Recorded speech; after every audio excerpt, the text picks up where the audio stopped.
आप लोगों का सुबह सुबह भक्ति शास्त्री आगमन में बहुत बहुत धन्यवाद। आप लोग अपना समय निकाल के आ रहे हैं।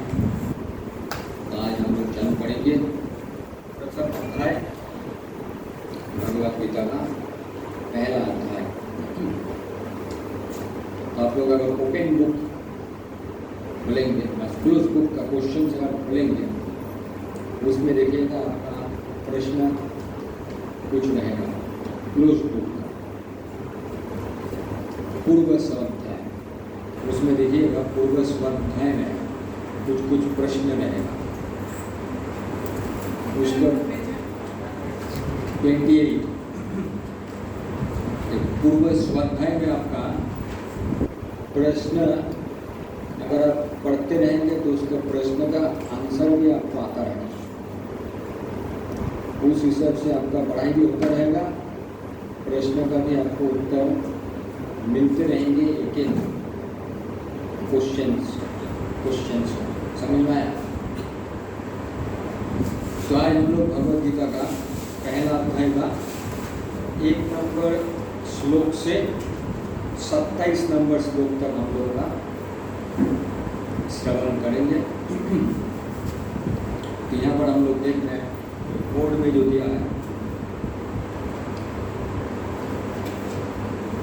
इधर पावर पॉइंट में दिख रहा है प्रोजेक्टर में।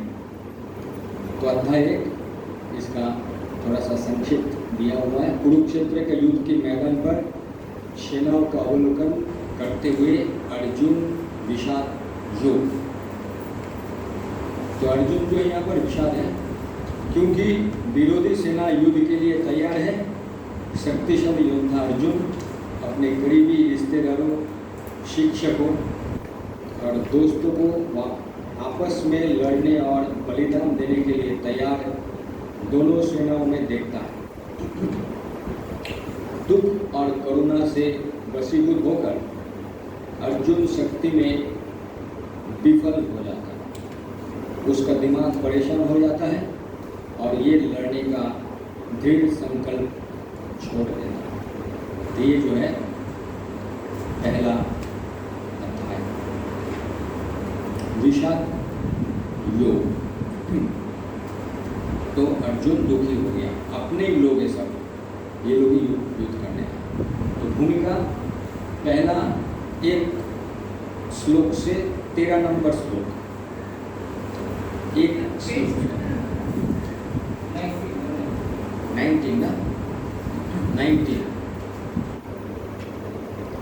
तो ये श्लोक जो पहला श्लोक से 13 नंबर श्लोक जो है वो युद्ध के लिए तैयारी का चल रहा है 13 नंबर श्लोक तक।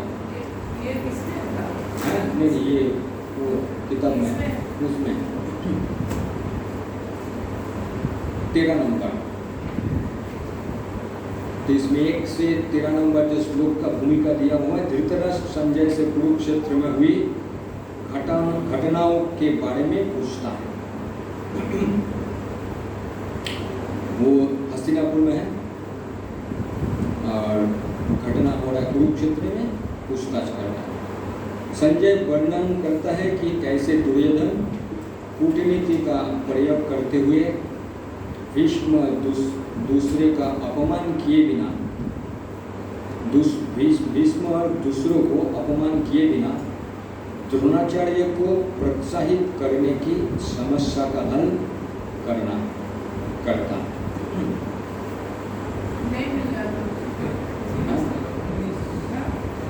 19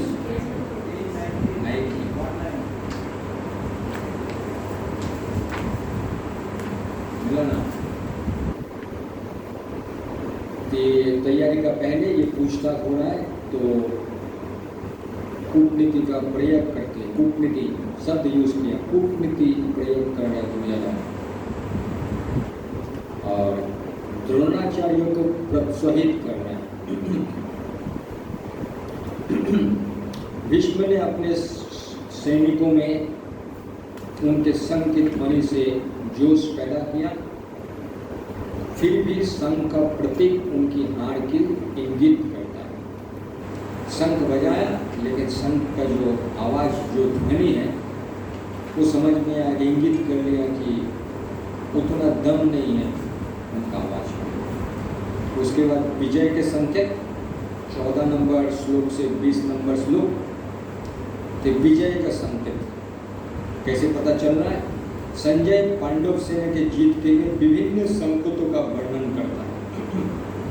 तो पांडव लोग जीत जाएगा कैसे? उसका संकेत मिल गया। संकेत, हम लोगों को कुछ चीज पता चलने से पता चलता है कि ये क्या होने वाला है। विशेष रूप से कृष्ण और अर्जुन की शंखनाद की आनुवांशिक ध्वनि, जो उनका शंख से जो ध्वनि निकला, आवाज जो निकले, वो कैच कर लिया, उसको पकड़ लिया कि ये ध्वनि में कुछ अलग से कुछ शक्ति है। तो वो संकेत मिल गया संजय को और समझ में आ गया कि ये संकेत ही काफ़ी है कि पांडव लोग जीतने ही वाला है। जो धृतराष्ट्र के पुत्र के दिलों को तोड़ दिया, तो ये संकेत मिला। संकेत से पता चल गया कि धृतराष्ट्र का पुत्र जीतेगा नहीं, तो विजय का संकेत मिला। और 21 नंबर श्लोक से 27 नंबर श्लोक में क्या लिखा है? कृष्ण भक्ति वत्सल के रूप में, भक्ति वत्सल के रूप में कृष्ण अर्जुन के रथ चालक के रूप में आते हैं। स्वयं भगवान है, लेकिन उनके रथ का चालक बना, क्योंकि भक्ति वत्सल के रूप में अपनी गुणवत्ता का खुलासा करते हैं। अर्जुन जो है भक्त है, और कृष्णा अपना भक्ति वत्सलता दिखाने के लिए अपना जो गुण है, मेरे भक्त के लिए मैं हमेशा उनके पास प्रस्तुत होता हूँ, तो ये खुलासा क्या कि उनका रथ का चालक बन गया। अर्जुन कृष्ण को दो सेनाओं के बीच अपना रथ लगाने का आदेश देते हैं, क्योंकि वो देखना चाहता है कि वहाँ कौन कौन मौजूद है। युद्ध के लिए इकट्ठे हुए लोग को देखकर अर्जुन लड़ने के लिए हिचकिचाता है। तो ये है 27 नंबर का श्लोक तक इसका विशेष वर्णन। अभी हम लोग श्लोक में जाते हैं। भगवद गीता का कुरुक्षेत्र का युद्ध स्थल में सैन्य निरीक्षण। सैन्य निरीक्षण कौन कर रहा है? अर्जुन निरीक्षण। अभी देखिएगा पूर्व स्वाध्याय का क्वेश्चन, पूर्व स्वाध्याय का क्वेश्चन भी निकाल के रखिएगा। तो कुछ क्वेश्चन जो है ये 27 श्लोक में हो सकता है कि कुछ ना कुछ क्वेश्चन आपको मिलेगा, उसका आंसर भी आप लोग को मिलेगा। 28 जो आप लोगों को एग्ज़ाम देना पड़ेगा, तो 28 नंबर पेज खोलिए, उसमें दिखेंगे प्रश्न। पहला प्रश्न क्या है? धृतराष्ट्र के मामा का कहने का क्या मतलब है? कौन सा नंबर श्लोक में है? पहला नंबर। मामकम सब यूज किया है।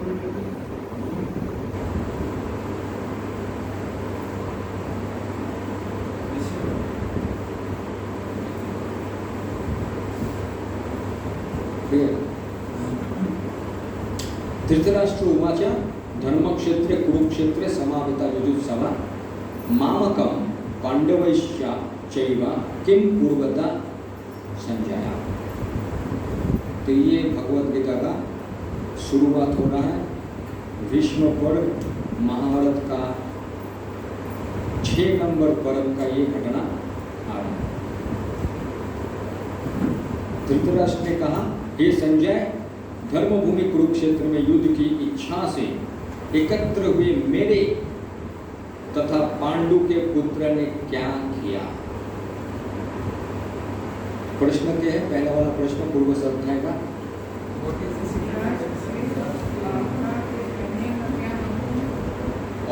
और एक बार पढ़िए। धृतराष्ट्र के मामका कहने का क्या महत्व है? धृतराष्ट्र को मामकम कहने का क्या मतलब है? मामकम क्या बोले? मामकम का मतलब क्या? तो यहाँ से पढ़ेंगे हम लोग, अपना ये नहीं श्लोक से बोलेंगे।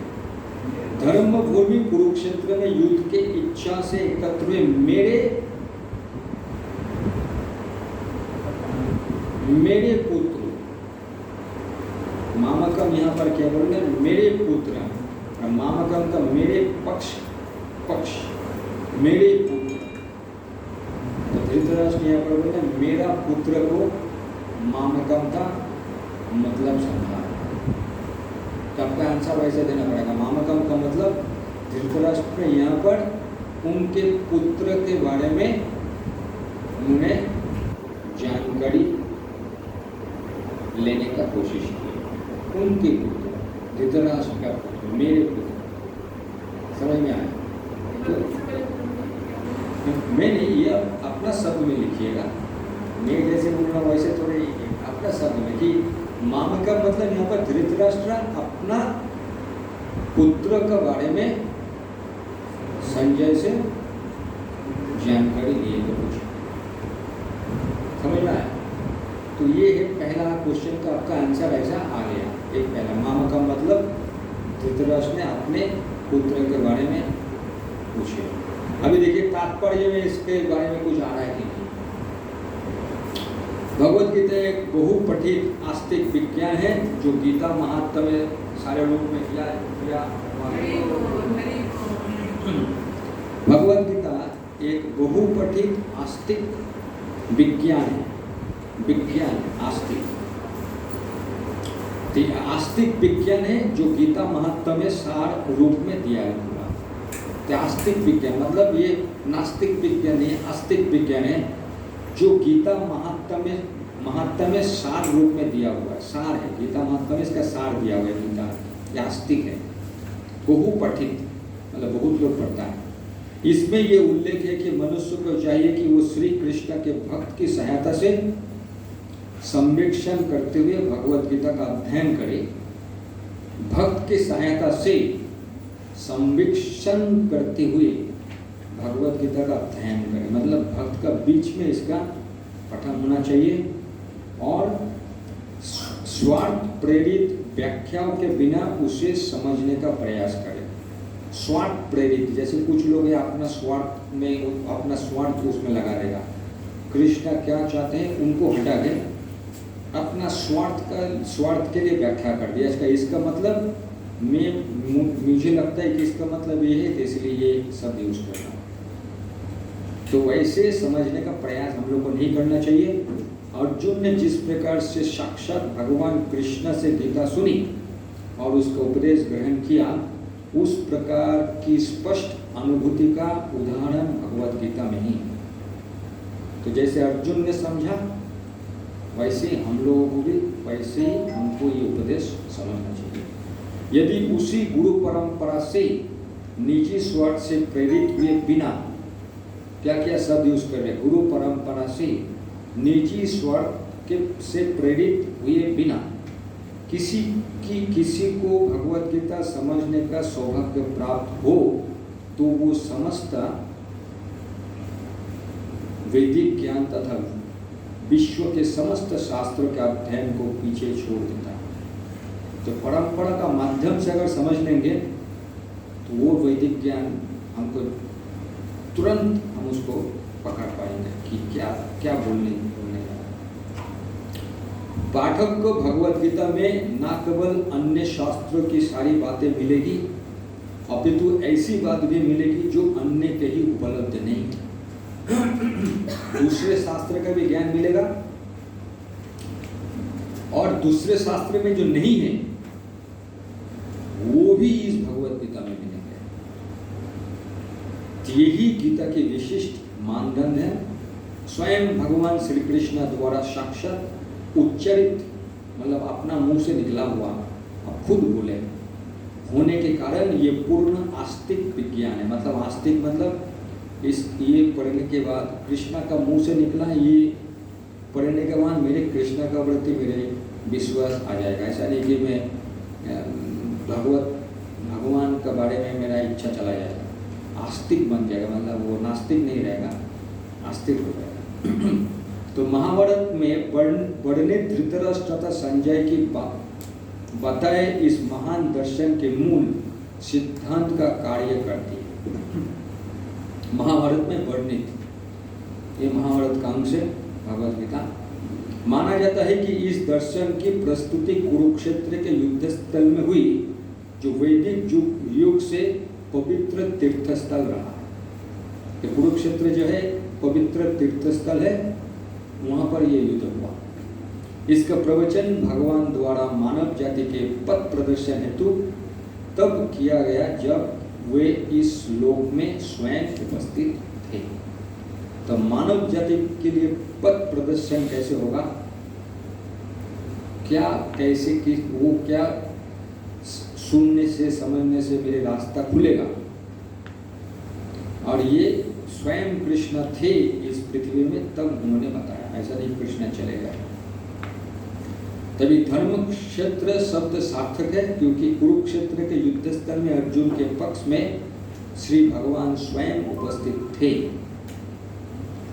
कौरव का पिता धृतराष्ट्र अपने पुत्रों की विजय की संभावना के विषय में अत्यधिक संदिग्ध था, कि वो चाहते थे, उनके दिल में यही चल रहा था कि मेरे ही पुत्र जीतेंगे, मेरे ही पुत्र विजय होगा, बस। अतः इसी संदेह के कारण उसने अपने सुचित से पूछा, उन्होंने क्या किया, वो लोग क्या कर रहे हैं। वे आश्वस्त था कि उसके पुत्र तथा उसके छोटे भाई पांडु के पुत्र कुरुक्षेत्र के युद्ध भूमि में निर्णयात्मक संग्राम के लिए एकत्रित हुए हैं।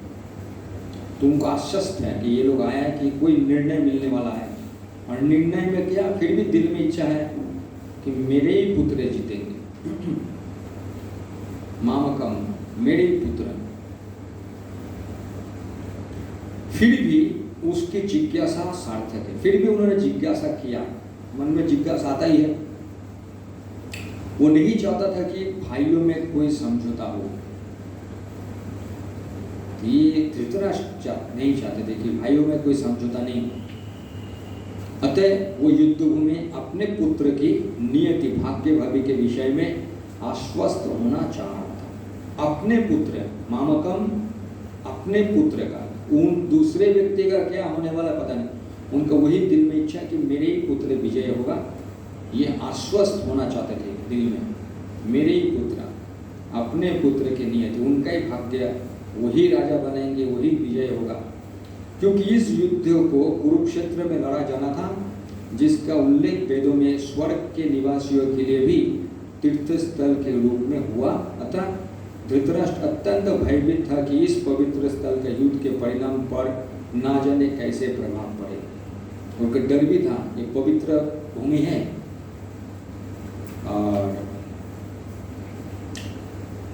उसको पता है कि उनका लड़का लोग क्या क्या गलत काम कर चुका है पहले, और पवित्र स्थल है, उसका परिणाम हो सकता है पुण्य साइड ले लेगा, जिन्होंने ज़्यादा पुण्य की उनका साइड लेगा। इसी भले भती ज्ञान था उसे, किसको, धृतराष्ट्र को, कि उसका प्रभाव अर्जुन तथा पांडु के अन्य पुत्र पर अत्यंत अनुकूल पड़ेगा, क्योंकि स्वभाव से वो सभी पुण्यात्मा थे। जगह पवित्र कुरुक्षेत्र, और ये पांडु का पुत्र सभी पुण्यात्मा थे, उनका अंदर में डर भी था।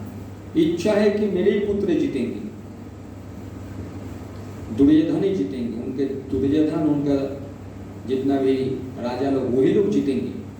लेकिन डर क्या है, जगह पुण्य भूमि है, उसके बाद पांडव लोग पुण्यात्मा है, तो मन में ये जो चल रहा है परेशानी, इसीलिए उसने संजय को पूछा कि भाई क्या होने वाला है, उधर थोड़ा देखो। तो संजय श्री व्यास का भी शिष्य था, अतः उनकी कृपा से, व्यासदेव जी का कृपा से संजय धृतराष्ट्र के कक्ष में बैठे बैठे कुरुक्षेत्र के युद्ध स्थल का दर्शन कर सकता था। कैसे? व्यासदेव जी का आशीर्वाद से। इसीलिए धृतराष्ट्र ने उससे युद्ध स्थल की स्थिति के विषय में पूछा। तो पूछने के कारण देख रहे हैं कि पांडव लोग होते हैं पुण्यात्मा, जगह पुण्य भूमि, और मेरे बेटे लोग गया युद्ध करने के लिए। अंदर से इच्छा है कि मेरे ही बेटा जीते, उनकी इच्छा नहीं है कि ये निर्णय हो, युद्ध हो और मेरे ही पुत्र सब मामकम, मेरे ही पुत्र सब जीते। लेकिन अंदर में डर क्या है? वो लोग पुण्यात्मा है और जगह पुण्य भूमि है, तो डर है कि शायद मेरे पुत्र हार भी सकता। तो ये संशय के कारण संजय से उन्होंने पूछा। पांडव तथा धृतराष्ट्र के पुत्र दोनों ही एक वंश से संबंधित है, किंतु यहाँ पर धृतराष्ट्र के वाक्य से उसके मनोभाव प्रकट होते हैं। उनका वाक्य से, उनका आवाज समझ में, उनका क्या, उसने जानबूझकर अपने पुत्र को कुरु कहा। अपने पुत्र को क्या कहा? कुरु। और पांडु के पुत्र को वंश के उत्तराधिकार से विलग कर दिया। तो मामकम का साथ साथ क्या जोड़ रहा है? कुरु वंश मतलब मेरे ही पुत्र सब, मेरे ही पुत्र मतलब मेरे परिवार से मेरे ही पुत्र, जो मेरे ही परिवार में अपने पुत्र जो है वो लोग कुरु वंश का वंशधर, वो लोग आगे में राजा बनेगा, वंश को आगे बढ़ाएगा। और पांडु के पुत्र को वंश से अलग कर दिया। ये लोग उत्तराधिकार नहीं होना चाहिए, ये लोग अलग है, ये लोग मेरा लोग नहीं है, मेरे ही पुत्र मेरे लोग हैं और वही लोग कुरु वंशी है। तो ये जो है कैसे धृतराष्ट्र का मन इससे समझ में आ रहा है। मामकम का अगर थोड़ा सा विस्तृत, जैसे क्वेश्चन में आंसर आएगा, सोचिए 1 मार्क आया एक, तो उस समय में आपका आंसर देंगे कि मामकम मतलब धृतराष्ट्र के अपने पुत्र के बारे में बोल रहा है। अभी सोचिए मामकम के बारे में 3 नंबर लिखा हुआ है, 3 नंबर, इसका 3 है मतलब, या फिर 5 नंबर है क्वेश्चन का, तो 5 मार्क का तो एक शब्द में तो आंसर से कंप्लीट नहीं होगा, उसको और विस्तारित रूप के आपको बताना पड़ेगा कि ये मामकम का साथ साथ ये कुरु अपने ही दो लड़के लोगों को कुरु वंश से समझ रहा है और पांडु का जो लड़का लोग हैं उन लोगों को अपना वंश से अलग कर रहा है। तो ये और थोड़ा विस्तारित आपको उत्तर आपको देना पड़ेगा। इस तरह पांडु के पुत्र अर्थात अपने भतीजे के साथ धृतराष्ट्र की विशिष्ट मन स्थिति समझ जा सकती है। तो धृतराष्ट्र का मन समझ में आ गया कि उनका मन में क्या चल रहा है, मन का स्थिति क्या है। जिस प्रकार धान के खेत से अवांछित पौधों को उखाड़ दिया जाता है, उसी प्रकार इस कथा के आरंभ से ही इसी आशा की जाती है कि यहाँ धर्म के पिता श्री कृष्ण उपस्थित है, वहाँ कुरुक्षेत्र रूपी खेत में दुर्योधन आदि धृतराष्ट्र के पुत्र रूपी अवांछित पौधों को समूल नष्ट करके युधिष्ठिर आदि नित्यांत धार्मिक पुरुष को स्थापना की जाएगी। देखिए इस उदाहरण दे रहा है, एग्जाम्पल। अभी हम लोग का जैसे कि कोई भी क्वेश्चन में उदाहरण आएगा, उदाहरण एग्जाम्पल बोलिए, एग्जाम्पल धान का खेत उदाहरण आ गया। आपका उदाहरण क्या देना पड़ेगा? ये उदाहरण। यहाँ धर्म क्षेत्र तथा कुरुक्षेत्र शब्द के उनकी ऐतिहासिक तथा वैदिक महत्ता के अतिरिक्त यहाँ सार्थकता है। तो ये मैं पूरा तात्पर्य पढ़े कि आपको प्रश्न का उत्तर कैसे देना है। 1 नंबर का आएगा तो वैसे ही आपका आंसर देना है, 5 नंबर का अगर आएगा तो उस हिसाब से आपको समझ के उसका उत्तर देना पड़ेगा। उसके साथ साथ अगर आपको एग्जाम्पल जो है उदाहरण वो भी आपको देना पड़ेगा। उदाहरण ये कृष्ण की इच्छा है, ये तो इसीलिए अगर 1 मार्क है मामा का मतलब धृतराष्ट्र का पुत्र, 1 नंबर में हो गया। अभी दूसरे प्रश्न कौन सा इसका है, श्लोक में है? हैं? उसका कितने नंबर क्वेश्चन का है? 1.1 में ना। अभी देखिए 1.1 में भी आपको धृतराष्ट्र का भय कहाँ पर था? उनका भय कुरुक्षेत्र का जो भूमि है पवित्र भूमि, पांडव लोग पुण्यात्मा,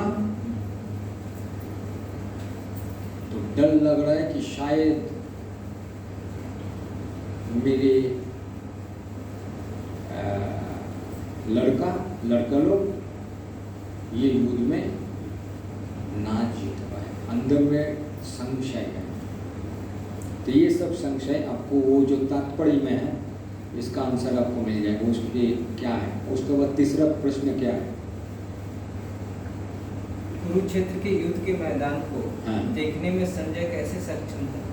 कितना नंबर श्लोक में है? पहला। तो पहला में ही देखिए, उसमें तात्पर्य में कैसे सक्षम हुआ संजय कुरुक्षेत्र युद्ध देखने के लिए सक्षम क्यों हुआ? व्यासदेव जी ने। फिर अगला देखिए, 3 क्वेश्चन का आपको आंसर आज ही मिल जा रहा है। चौथा प्रश्न, दुर्योधन की निंदा तब शिष्य ने कहने का क्या मतलब है? कौन सा श्लोक में है? 1.3 फिर आने वाला है। तो देखिए 3 प्रश्न का उत्तर आज ही आपको मिल गया। तो ऐसे अगर पढ़ते रहेंगे अब तो आपको उत्तर मिलते रहेगा। तो आपको क्या एग्जाम देने में उतना डिफिकल्टी, अरे एग्जाम आ गया, अरे बाप रे, ऐसा नहीं लगता। पढ़ते रहेंगे, आंसर मिलते रहेगा, आप उसके लिए आगे बढ़ते रहेंगे। हाँ। हाँ। इसी में से आपको एग्जाम आएगा। बस तो इतना आसान कर दिया है, प्रश्न है, आंसर भी मिल रहा है, और आपको सिर्फ एग्जाम डेट में जो है बोला दिया जाएगा कि इस दिन में आपका एग्जाम है, आप आके एग्जाम दीजिए। ये जो प्रभु जी श्लोक है तो बोलने नहीं आता है। हाँ? बोलने नहीं आता। बोलना नहीं, श्लोक बोलने नहीं आता है। अभी श्लोक का पढ़िए। एक तो श्लोक का कौन सा में है? 1 मिनट। जो आपका भक्ति शास्त्री इंग्लिश में था, इसका भी सॉल्यूशंस कर देता हूँ आपको आज के आज, तो आपको भी टेंशन नहीं होगा।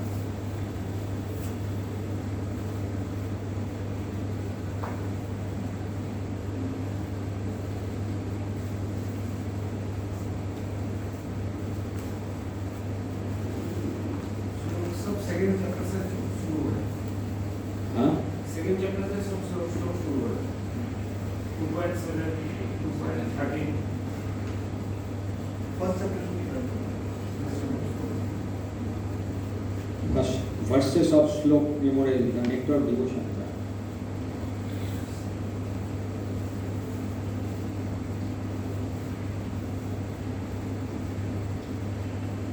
श्लोक कौन सा पेज में है? श्लोक सब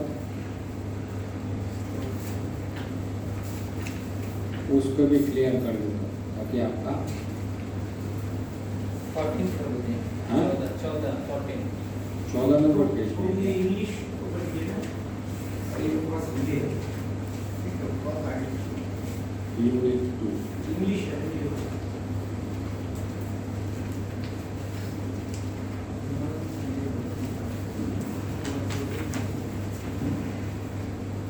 हिंदी में 14 है। हाँ? पेज 14 1-4 इंग्लिश में भी। और इंग्लिश में हाँ 14 है। और इंग्लिश में वो है। इंग्लिश ये चला गया काम कर दिया और वो 16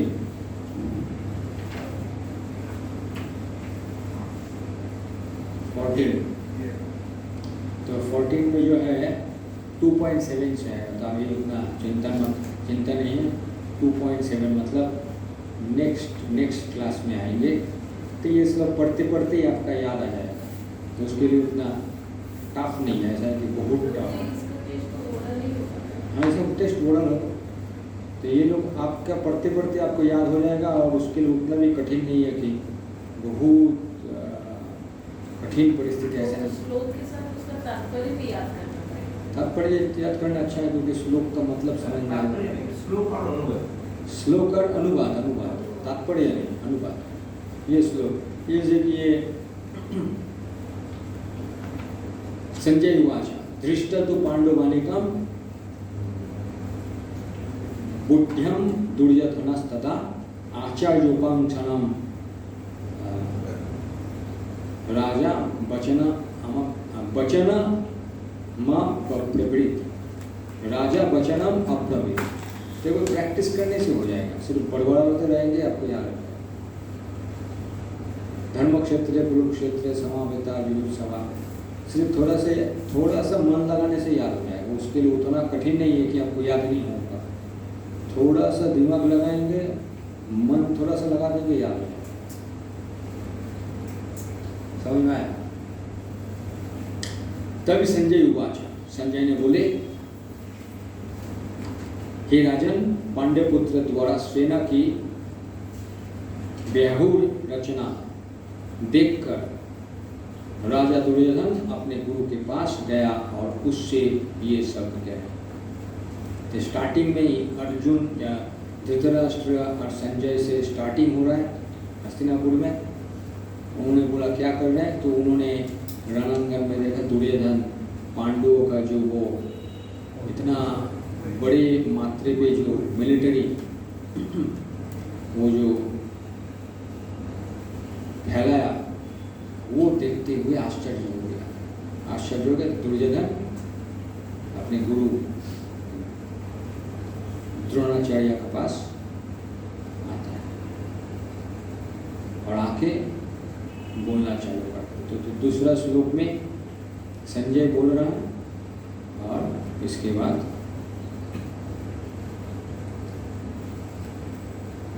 दुर्योधन बोलने लगा। पश्यन्तं पांडुपुत्राणाम आचार्य महतिम चमो बुद्ध्या ध्रुव पुत्रेण तव शिष्येन धीमता। क्या बोले, पढ़िए। हे आचार्य, पांडुपुत्रों की विशाल सेना को देखें, जिसे आपके बुद्धिमान शिष्य द्रुपद के पुत्र ने इतने कौशल से व्यवस्थित किया है। तो आपने ही आपके बुद्धिमान शिष्य द्रुपद के पुत्र 3 नंबर 4 नंबर प्रश्न देखिए। पूर्व स्वाध्याय में क्या प्रश्न लिखा? दुर्योधन के धीरता श्रेण कहने का क्या मतलब है? दृढ़ता धीमता तव से श्रेण कहने का धीमता, हाँ? धीमता अत्यंत बुद्धिमान शिष्येन, किसके शिष्य? द्रुपद पुत्रेण, द्रुपद के शिष्य ने द्रोणाचार्य का शिष्य। इसलिए देखिए, हे आचार्य, दुर्योधन अपने गुरुदेव के पास आए, पांडुपुत्र के विशाल सेना को देखे, जिसे आपके बुद्धिमान शिष्य, आपके बुद्धिमान शिष्य द्रुपद के पुत्र, तो समझ में आना, आपके बुद्धिमान शिष्य और द्रुपद का पुत्र ने इतने कौशल से व्यवस्थित किया है। तव शिष्यना धीमता। अभी तात्पर्य में पढ़िए, समझ में आ जाएगा। परम राजनीतिक के दुर्योधन महान ब्राह्मण सेनापति द्रोणाचार्य के दोषों को इंगित करना चाहता था। अर्जुन की पत्नी द्रौपदी के पिता राजा द्रुपद के साथ द्रोणाचार्य का कुछ राजनीतिक झगड़ा था। इस झगड़े के फलस्वरूप द्रुपद ने एक महान यज्ञ संपन्न किया, जिससे उसे एक ऐसा पुत्र प्राप्त होने का वरदान मिला जो द्रोणाचार्य का वध कर सके। द्रोणाचार्य इससे भलीभांति जानता था, किंतु जब द्रुपद का पुत्र धृष्टद्युम्न युद्ध शिक्षा के लिए उसको सौंपा गया, तो द्रोणाचार्य को उसे अपने सारे सैनिक रहस्य प्रदान करने में कोई झिझक नहीं हुई। अब धृष्टद्युम्न कुरुक्षेत्र की युद्ध भूमि में पांडवों का पक्ष ले रहा था और उसने द्रोणाचार्य से जो कला सीखी थी उसी के आधार पर उसने यह व्यू रचना की थी। दुर्योधन ने द्रोणाचार्य की इस दुर्बलता को इंगित किया जिससे वह युद्ध में सजग रहे और समझौता न करे। तो इधर में देखते हैं, समझ में आ रहा है। प्रश्न क्या है आपका? द्रुपद कौन? द्रुपद कौन? कौन थे? तभी द्रुपद जो कौन थे, तब अगर सोचिए 1 नंबर उसका आंसर रहेगा। एक नंबर अगर उसका 1 है, अगर आंसर देंगे तो आपको 1 मिलेगा, तो उसका आंसर क्या लिखेंगे? द्रुपद कौन है? द्रुपद कौन है? अगर प्रश्न तो है ना, द्रुपद कौन है? द्रौपदी के पिता। द्रौपदी के पिता, अर्जुन की पत्नी। प्रश्न देखिए, द्रौपदी के बारे में लिखा है क्या? ये तो प्रश्न है प्रभु, दुर्योधन के धीरता तब शिष्येण कहने का क्या महत्व है? तब शिष्येण, आपके शिष्य, तब शिष्येण का मतलब क्या है? तो तब शिष्येण का मतलब आपको क्या समझ में आ रहा है ये पढ़ने के बाद? आपको आंसर कैसे लिखेंगे इसका? अत्यंत बुद्धिमान इसका निवारण। तो अत्यंत बुद्धिमान है, कौन अत्यंत बुद्धिमान है? हैं? बढ़िया से बढ़िया इसका श्लोक को पढ़ना है ना। द्रुपद के पुत्र बुद्धिमान है। द्रुपद का पुत्र धृष्टद्युम्न अत्यंत बुद्धिमान है।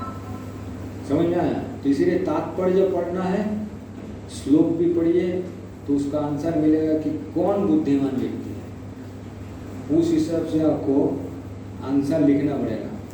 तो समझते हुए, सोच समझते हुए, अभी सोचिए 3 नंबर है, प्रश्न का उत्तर देने से आपको 3 मार्क्स मिलेगा। तो आपको उसी बढ़ा दे, द्रौपदी का भाई धृष्टद्युम्न शिक्षा प्राप्त किए हैं द्रोणाचार्य से। उनका पिता युधिष्ठिर क्या किया? पांडव का जो रणांगन में पांडव का रणव्यूह क्या होता है, ये जो हुआ रचना की है, ये ऐसा आपको एक एक शब्द इस्तेमाल करके उसको लिखना पड़ेगा। उन्होंने धृष्टद्युम्न किससे शिक्षा प्राप्त की? द्रोणाचार्य से सभी कला उन्होंने उनको सिखाया। तो आपको जैसे मार्किंग आएगा उस हिसाब से उसको उत्तर थोड़ा सा और बढ़ा करके आपको लिखना पड़ेगा। समझ में आया? अभी किसी को प्रश्न आ रहा है तो अभी प्रश्न कर दीजिए, ताकि आने वाला जो पैटर्न आएगा प्रश्न उत्तर का, इसी टाइप से आपको आगे बढ़ना है। अभी यही जो है भगवत गीता पूरा पढ़ लेंगे, नेक्टर डिविजन पूरा पढ़ लेंगे, बाकी जो किताब है वो सब पढ़ लेंगे। तो इसी हिसाब से पढ़ते रहना है, उसका क्वेश्चन का साथ साथ उत्तर भी मिलता रहेगा। उस हिसाब से उसका उत्तर आप घर में प्रैक्टिस करके आना है और एग्जाम का दिन में आपको एग्जाम देना है। कोई किसी का कोई प्रश्न है अभी जो समझ में आ रहा है?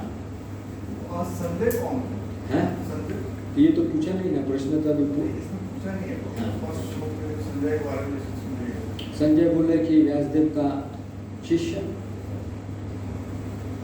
जो हमको किताब में जो है उसी से ही हमको लिखना है। ऐसा नहीं कि बाहर से मेरा अलग से मेरा नॉलेज है वो इनपुट में कर सकता हूँ, अगर नहीं है तो किताब में जो है वो तो नहीं लिखते। वो संजय जो है व्यासदेव जी का शिष्य है, और वो जो सेवक धृतराष्ट्र का सेवक।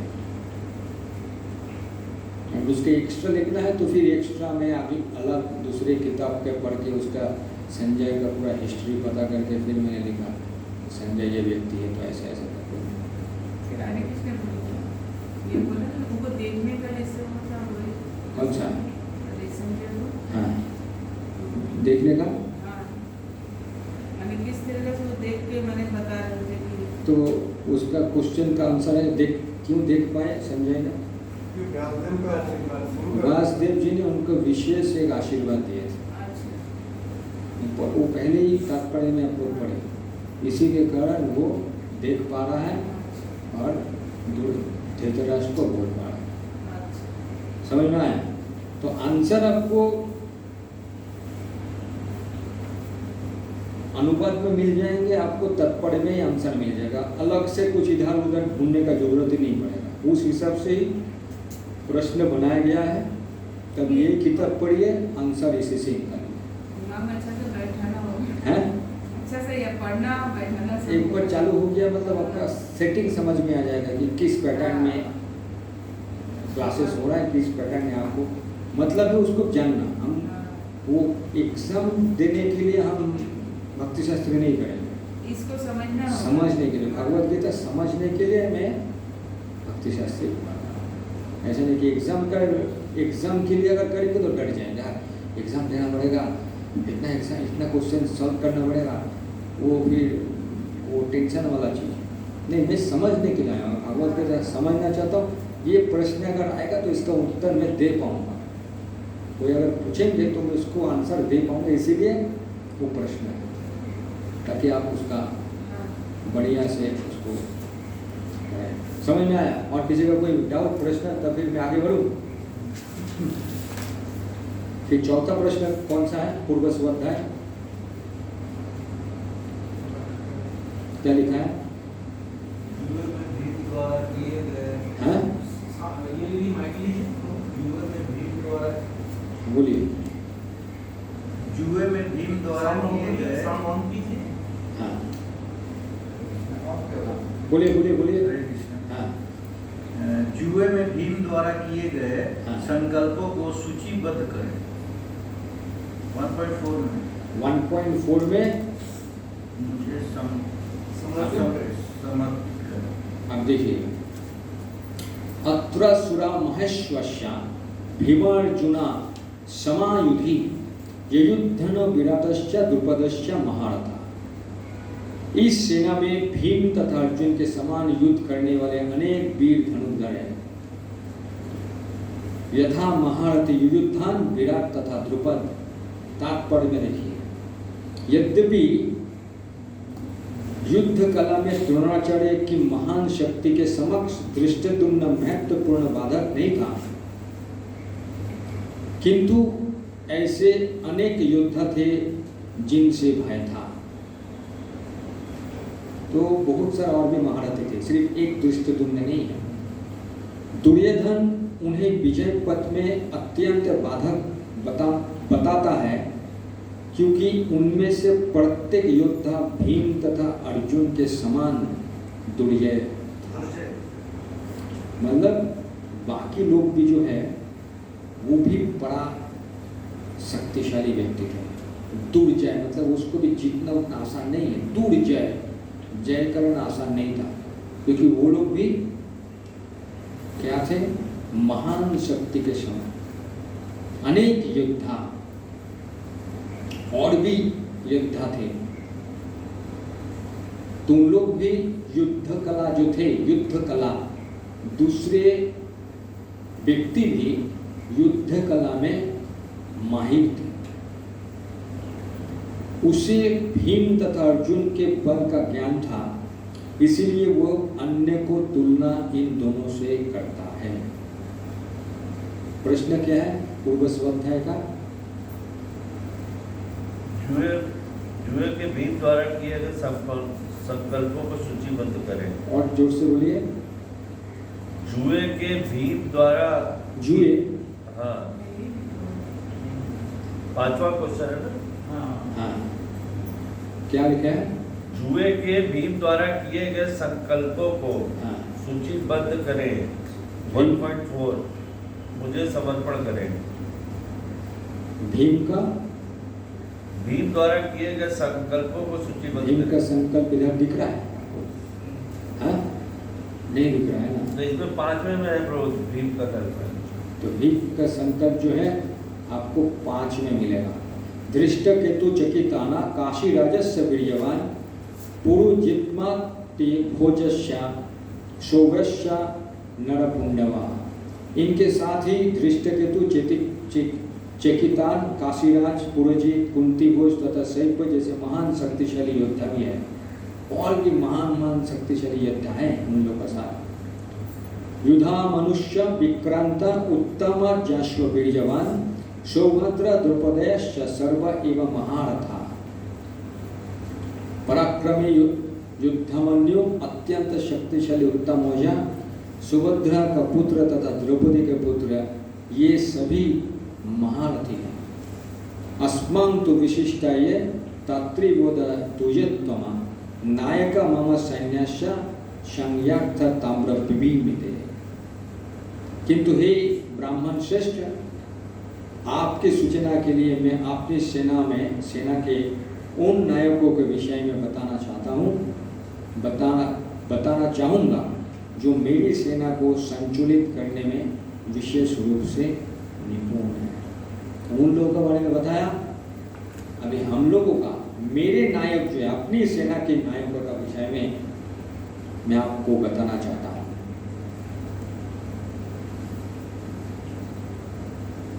भवान भीष्म च कर्णश्च कृपश्च समितिज्जया अश्वत्थामा विकर्णश्च सोमदत्ता स्थिता इव च।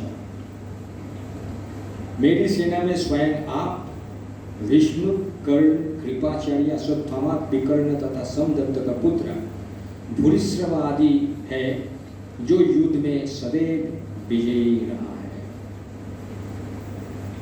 तात्पर्य में द्रोणाचार्य अद्वितीय युद्ध वीर को उल्लेख करता है जो सदैव विजयी होते रहे। विकर्ण युद्ध दुर्योधन का भाई, विकर्ण दुर्योधन का भाई है। अश्वत्थामा द्रोणाचार्य का पुत्र और सोमदत्ती या भूरिश्रवा वायुको के राजा का पुत्र, बालिको के राजा का पुत्र। कर्ण अर्जुन का आधा भाई है क्योंकि वो कुंती के गर्भ से राजा पांडु के साथ विवाहित होने के पूर्व उत्पन्न हुआ था। कृपाचार्य के जुड़वा बहन द्रोणाचार्य की वही थी। तो द्रोणाचार्य का जुड़वा बहन, द्रोणाचार्य का और एक बहन था, तो उनके साथ किसका शादी हुआ था? कृपाचार्य। कृपाचार्य के जुड़वा बहन, कृपाचार्य का द्रोणाचार्य का सगाई हुआ था। तो ये अन्य च बहवः सुरा मध्वर्तो त्यक्त जीविता नाना शस्त्र प्रहरणा सर्वयुद्ध विशारदा। तो ऐसे अनेक वीर भी हैं जो मेरे लिए अपना जीवन त्याग करने के लिए उद्धत है।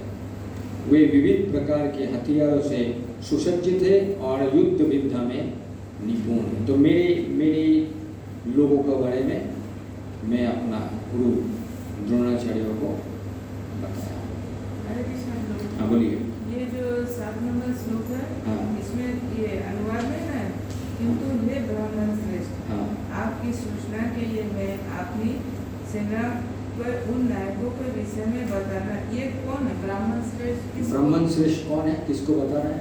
द्रोणाचार्य। द्रोणाचार्य। द्रोणाचार्य मैंने किसको बताना चाहिए? कौन किसको बता रहे हैं? दुर्योधन किसको बता रहे हैं?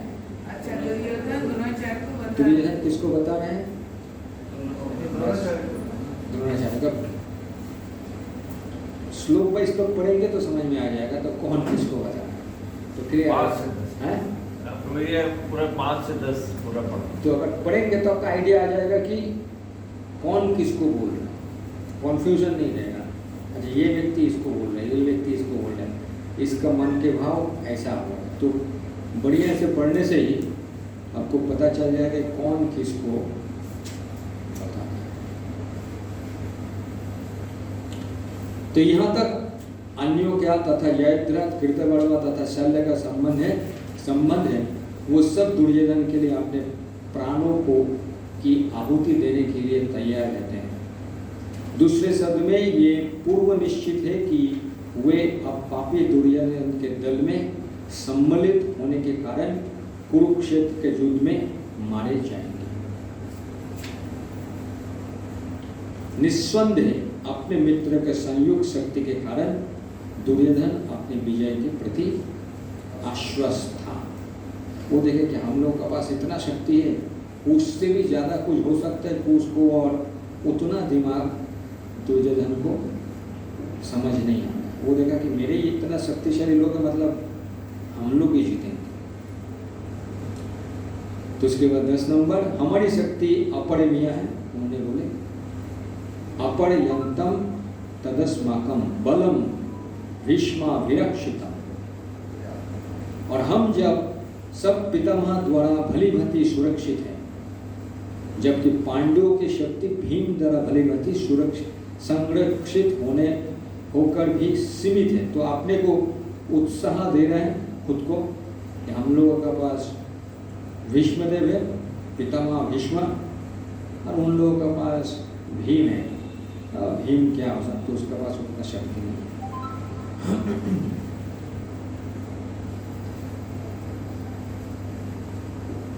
तात्पर्य पढ़िए।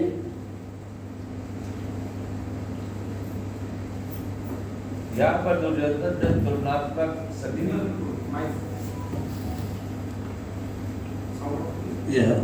यहाँ पर दुर्योधन ने तुलनात्मक शक्ति का अनुमान प्रस्तुत किया है। वह सोचता है कि अत्यंत अनुभवी सेना नायक भीष्म पितामह के द्वारा विशेष रूप से संरक्षित होने के कारण उसकी सशस्त्र सेनाओं की शक्ति अपरिमेय है। दूसरी ओर पांडवों की सेनाएं सीमित हैं, क्योंकि उनकी सुरक्षा एक कम अनुभवी नायक भीम द्वारा की जा रही है, जो कि भीष्म की तुलना में नगण्य है। दुर्योधन सदैव भीम से ईर्ष्या करता था, क्योंकि वह जानता था यदि उसकी मृत्यु कभी हुई तो वह भीम के द्वारा ही होगी। तो अभी देखिए भीम का इधर प्रसंग आ रहा है। दुर्योधन ईर्ष्या किसका प्रति? भीम का। उनको पता था कि मृत्यु अगर होने वाला तो किसके माध्यम से होगा? भीम के द्वारा उनका मृत्यु होगा। बढ़िया। किंतु साथ ही उसे दृढ़ विश्वास था कि भीष्म की उपस्थिति में उसकी विजय निश्चित है, क्योंकि भीष्म कहीं अधिक उत्कृष्ट सेनापति है। वह युद्ध में विजयी होगा, यह उसका दृढ़ निश्चय था। अयनेषु च सर्वेषु यथा भागमवस्थिता भीष्ममेव विरक्षन्तु भवन्तु सर्वैव हि।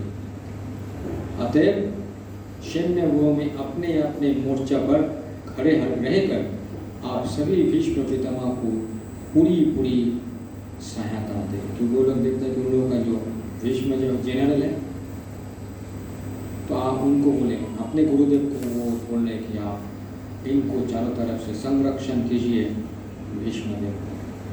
वो बता रहे कि हम लोग के सबसे मेन व्यक्ति कौन है? मेन योद्धा है, इसको चारों तरफ से संरक्षण दीजिए, तो ये अपने आप ही युद्ध खत्म कर देंगे।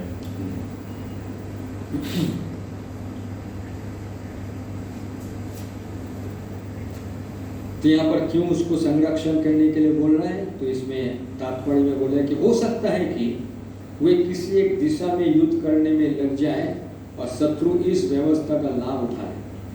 क्योंकि युद्ध में कभी इधर जाना पड़ता है, उधर जाना पड़ता है। हो सकता है कि उधर चले जाएंगे, हम लोग इधर चला गया, उधर चले गए, तो कोई रक्षा नहीं कर पाया, तो शत्रु पक्ष आ जाएंगे, देखेगा अकेला है, तो उनको आक्रमण कर उनको मार सकता है। इसीलिए हमेशा उनका आस पास में आप रहिए। अतः ये आवश्यक है कि अन्य योद्धा मोर्चा पर अपनी स्थिति पर अडिग रहे और शत्रु को भूय ना तोड़ने दे। ऐसे हम लोगों का रहेगा, चारों तरफ से घिरा रहेगा, कोई तोड़ के अंदर पे प्रवेश करके ना भीष्मदेव को कोई मार ना सके। ये दुर्योधन अपने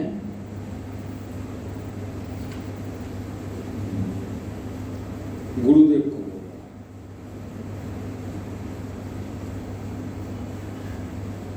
ये ब्रो दोनों जन का प्रशंसा कर रहा है, एक तरफ पितामह का प्रशंसा कर रहा है, हाँ। और फिर द्रोणाचार्य को भी प्रशंसा कर रहा है। तो भीष्मदेव की प्रशंसा कर रहा है, द्रोणाचार्य को प्रशंसा कर रहा है। हाँ। किसने प्रशंसा कर रहा है? वो मतलब कूटनीतिक व्यक्ति है, तो उनको उत्साह देने के लिए आप लोग हैं, कोई चिंता मत कीजिए, हम लोग ही जीतेंगे। दोनों जन को बता रहे हैं कि आप भी कम नहीं है, आप भी बहुत इसका तो वो बहुत अच्छा लीडर था। हाँ अपने हिसाब से तो बहुत अच्छा लीडर है वो। बहुत अच्छा लीडर है, तो समझ में बहुत अच्छा लीडर है, इसीलिए तो लीडर का पोजीशन में लीडर है बोल के तो इतने राजा लोगों का एकत्रित करके वो लीड कर, डेफिनेटली वो बड़ा लीडर है, ऐसा नहीं कि बुरा लीडर है, अच्छा लीडर है।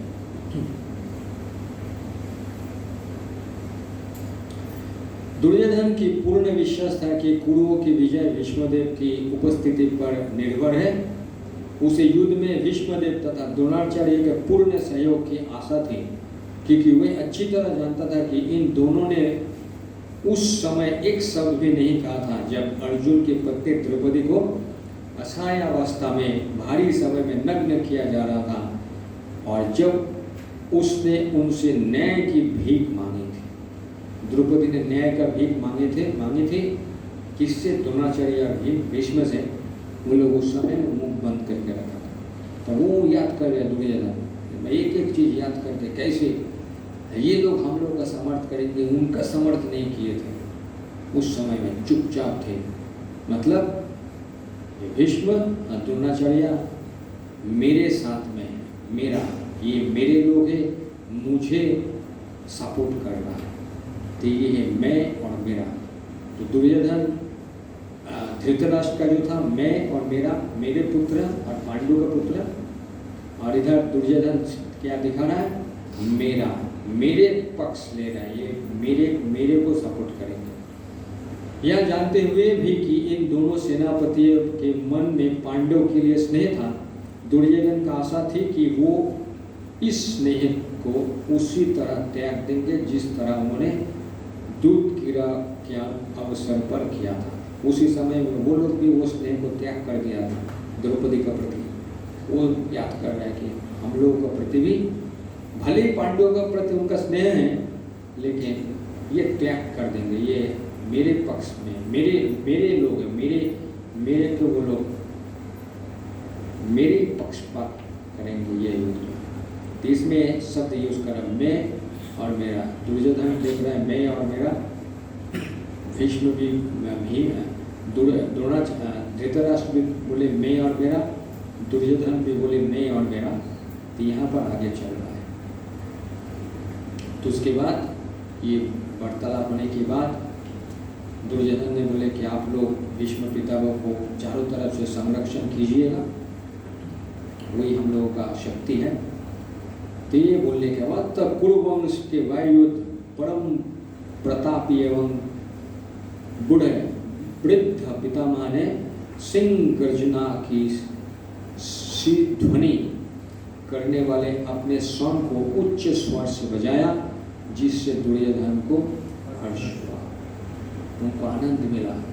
ये शंख का आवाज सुन के, भीष्म पितामह का शंख। पहले वार्तालाप हुआ, धृतराष्ट्र ने बोले, उसके बाद संजय ने बोले, उसके बाद दुर्योधन ने बोले, इतना श्लोक तक। तो ये युद्ध का रचना हो रहा है। अभी भीष्मदेव शंख बजाएंगे, युद्ध का शुरुआत करने जा रहे हैं।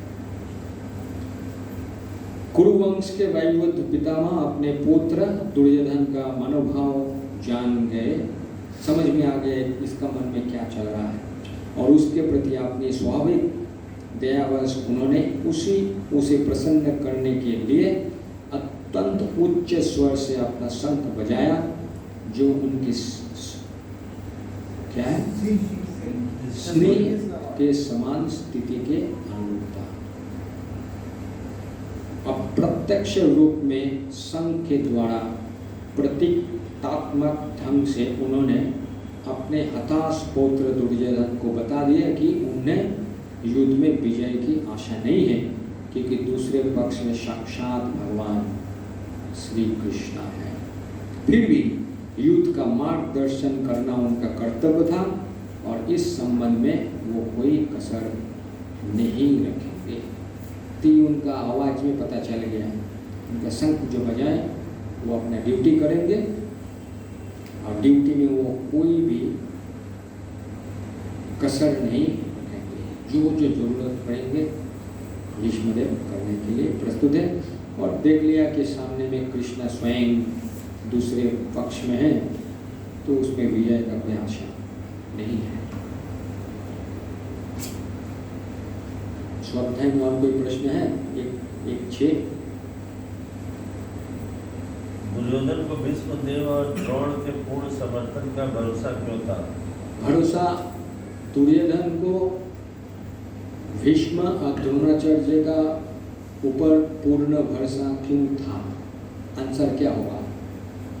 वो पहले भी जब द्रौपदी का चीरहरण हो रहा था और जब गृहपीड़ा हो रहा था तो भी वो कोई ऑब्जेक्शन नहीं कोई किए थे। ऑब्जेक्शन नहीं। तो आंसर देखिए, तात्पर्य में आंसर तो देखते देखते आपके आंसर भी मिल रहा है। इसलिए वो निश्चित था कि जब उस समय ऐसा नहीं किया तो अभी भी कुछ इसलिए उस समय में समर्थन नहीं किया था, अभी भी उन लोग को समर्थन नहीं करेंगे। दुर्योधन सोच रहे हैं कि मेरे ही समर्थन कर रहे, मतलब मैं ही जीतूंगा। तो ये वो सपना देख रहा है कि मैं ही जीतूंगा, क्योंकि ये लोग उसका सपोर्ट में नहीं किया था। भीम से भी शक्तिशाली है, इसका मतलब जीतने वाला हम ही। ये हम लोग को सपोर्ट करेंगे, मैं ही जीतूंगा। समझ में आएगा? प्रश्न का आंसर आपको खुद ब खुद मिल रहा है, आपको उतना कठिन नहीं लगेगा प्रश्न का। अरे इतना बड़ा प्रश्न का आंसर कहाँ से देंगे? देखिएगा आप एक एक करके देखिए। 6 नंबर तक आपका प्रश्न। 7 नंबर प्रश्न का कौन सा है? पांडवों की जीत के लिए 4 संकेत सूचीबद्ध करें। पांडव का जीत के लिए हाँ 4 कितना नंबर? संकेत सूचीबद्ध करें। श्लोक संख्या 14 से 20 तक। 14 to 20 तक अगर पढ़ेंगे तो उसमें आपको 4 संकेत मिल जाएंगे कि किसका कारण समझ में आ गया कि वो जीतने वाला है। अभी देखिए, तत्पश्चात पहले भीष्मदेव शंख बजाएं, तत्पश्चात शंख, नागड़े, बिगुल, तुरही तथा सिंह सहस्र एक साथ बजने उठे। वे समवेत स्वर अत्यंत कोलाहल पूर्ण था। उसके बाद शंख बजाने के बाद ढोलक, नागड़े, बिगुल, अलग अलग दूसरे सेनापति लोग शंख बजाए। तो उनका कुरु का उधर में दुर्योधन का साइड में अलग अलग लोग ढाक ढोल बजाना चालू कर दिया। तभी 14 नंबर श्लोक से 20 नंबर श्लोक में आपका उसका आंसर मिलेगा। क्या संकेत देता है कि ये लोग ही जीतेंगे, पांडव लोग। ततम श्वेतार्य युक्ते महति स्वयं दने स्थितौ माधवो पांडवश्च दिव्य शंख प्रदधत मतु। दूसरी ओर से श्वेत घोड़ा द्वारा खींचे जाने वाले विशाल रथ पर आसीन कृष्ण तथा अर्जुन ने अपने अपने दिव्य शंख बजाए। तात्पर्य पढ़िए। भीष्मदेव द्वारा बजाए गए शंख की तुलना में कृष्ण तथा अर्जुन के शंखों को दिव्य कहा गया है। दिव्य शंखों के नाद से यह सूचित हो रहा था कि दूसरे पक्ष की विजय की कोई आशा न थी, क्योंकि कृष्ण पांडवों के पक्ष में थे। जयन्तु पांडुपुत्राणा ये इच्छा पच्छे जनार्दन। जय सदा पांडु के पुत्र जयसु की होती है, क्योंकि भगवान कृष्ण उनके साथ है और जहाँ जहाँ भगवान विद्यमान है वहीं वहीं लक्ष्मी भी रहती है, क्योंकि वे अपने पति के बिना नहीं रह सकती। अतः जैसा कि विष्णु या भगवान कृष्ण के शंख द्वारा उत्पन्न दिव्य ध्वनि से सूचित हो रहा था, विजय तथा श्री दोनों ही अर्जुन की प्रतीक्षा कर रही थी। इसके अतिरिक्त जिस रथ में दोनों मित्र आसीन थे वह अर्जुन को अग्नि देवता द्वारा प्रदत्त था और इससे सूचित हो रहा था कि तीनों लोकों में जहाँ कहीं भी ये जाएगा वहाँ विजय निश्चित है। तो आपको यहाँ से देखना पड़ेगा यहाँ से आंसर मिल रहा है कि नहीं। तो उस हिसाब से आपको आंसर एक एक करके आपको लिखते रहना पड़ेगा। हाँ इस तात्पर्य में 2 पॉइंट मिला है, हाँ। इसमें 4 पॉइंट बोल रहे थे। तो अब देखिए आप उस हिसाब से आगे 20 तक जब जाएंगे 20 तक आप संकेत मिल जाएंगे कि कौन सा पॉइंट हो सकता है। सबसे बड़ा कारण तो था भगवान स्वयं उनके साथ थे। हाँ, तो अभी 14 नंबर देखिए। पंचजन्य ऋषिकेशो देवदत्त धनंजय पंड्रो धोम्न महाशंख भीम कर्म विकोदर। भगवान कृष्ण ने अपना पंचजन्य शंख बजाया, अर्जुन ने देवदत्त शंख तथा अति भोजो एवं अति मानवीय कार्य करने वाले भीम ने पौंड्र नामक भयंकर संग बजाया। इस श्लोक में भगवान कृष्ण के ऋषिकेश कहा गया है क्योंकि वो ही समस्त इंद्रिय के स्वामी हैं। सारे जीव उनके विभिन्न अंश है, अतः जीवों की इंद्रिय भी उनकी इंद्रिय के अंश हैं। तो हम लोग उनके विभिन्न अंश हैं, तो हम लोग भी उनके ही अंश हैं। क्योंकि निर्विशेषवादी जीवों की इंद्रिय के कारण बताने में असमर्थ है, इसलिए वो जीवों को इंद्रिय रहित या निर्विशेष कहने के लिए उत्सुक रहते हैं। भगवान समस्त जीवों के हृदय में स्थित होकर उनके इंद्रियों को निर्देशन करते हैं, किंतु वो इस तरह निर्देशन करते हैं कि जीव उनकी शरण ग्रहण कर ले और विशुद्ध भक्त के इंद्रिय को का तो वे प्रत्यक्ष निर्देशन करते। जो विशुद्ध भक्त है उनका इंद्रिय को कृष्णा डायरेक्ट प्रत्यक्ष निर्देशन करते हैं। मतलब शुद्ध भक्त का जो निर्देशन कृष्णा का द्वारा चलता है। जैसे हम लोग देखते प्रभुपाद जी बोले मैं नहीं लिख रहा हूँ, कौन लिखा ये सब किताब? भगवान स्वयं लिखा, मैं कुछ नहीं लिखा। तो वही हम लोग देखते हैं कि कृष्णदास कविदास गोस्वामी चरितामृत लिखते हैं मैं नहीं लिख रहा हूँ, इतना बुरा बात मैं क्या लिखूंगा, स्वयं गोविंद देव मेरे माध्यम से लिख रहा है। क्योंकि शुद्ध भक्त कृष्ण प्रत्यक्ष निर्देशन करते हैं। यहाँ कुरुक्षेत्र के युद्ध में भगवान कृष्ण अर्जुन को दिव्य इंद्रिय का प्रदर्शन करते हैं, इसलिए उनको ऋषिकेश कहा गया है। दिव्य इंद्रिया, इसीलिए उनका नाम ऋषिकेश। भगवान के विविध कार्यों के अनुसार उनके भिन्न भिन्न नाम हैं। उदाहरणार्थ इनका एक नाम मधुसूदन है क्योंकि उन्होंने मधु नाम के असुर को मारा था। वो गौ तथा इंद्रियों को आनंद देने के कारण गोविंद कहलाते हैं। वसुदेव के पुत्र होने के कारण उनका नाम वसुदेव है। देवकी को माता रूप में स्वीकार करने के कारण उनका नाम देवकी नंदन। वृंदावन में यशोदा के साथ बाल लीलाएं करने के कारण व्यासदेव है। अपने मित्र अर्जुन को सारथी बनने के कारण पार्थसारथी है। इसी प्रकार उनका एक नाम ऋषिकेश है क्योंकि उन्होंने कुरुक्षेत्र के युद्ध स्थल में अर्जुन को निर्देश किया। तो उसके बाद देखिए कौन कौन संग बजाए। अनंत विजय नाम का संग राजा कुंती।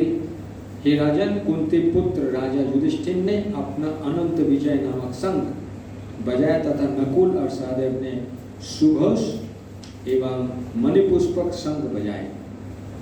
महान धनुर्धर काशीराज, परम योद्धा शिखंडी, धृष्टद्युम्न विराट, अजय सात्वकी द्रुपद द्रौपदी के पुत्र तथा सुभद्रा ने के महाबाहु पुत्र आदि सबों ने अपने अपने संग बजाए।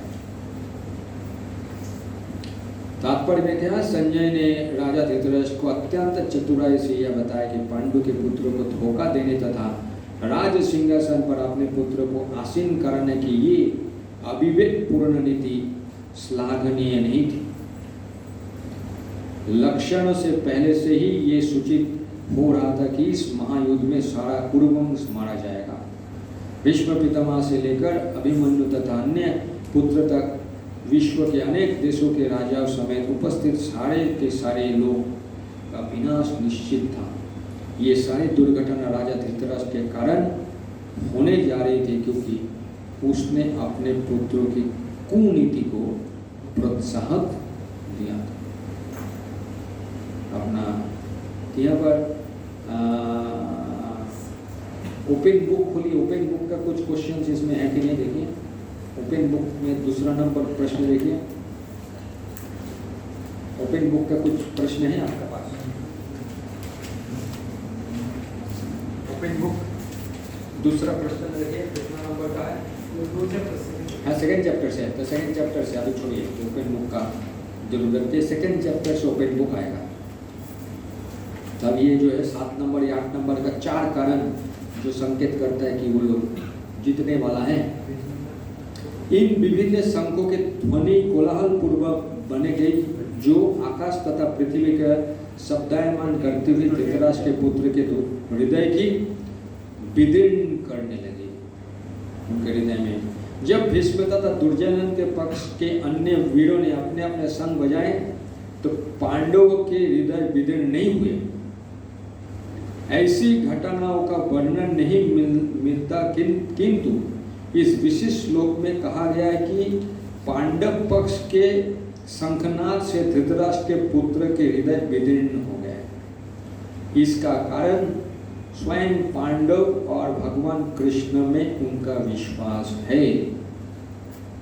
परमेश्वर की शरण ग्रहण करने वाले की किसी प्रकार का भय नहीं रह जाता, चाहे वो कितने ही विपत्ति में क्यों ना हो।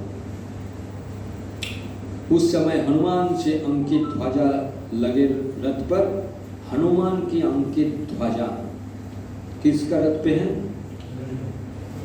आसीन पांडुपुत्र अर्जुन अपना धनुष उठाकर तीर चलाने के लिए उद्धत हुआ।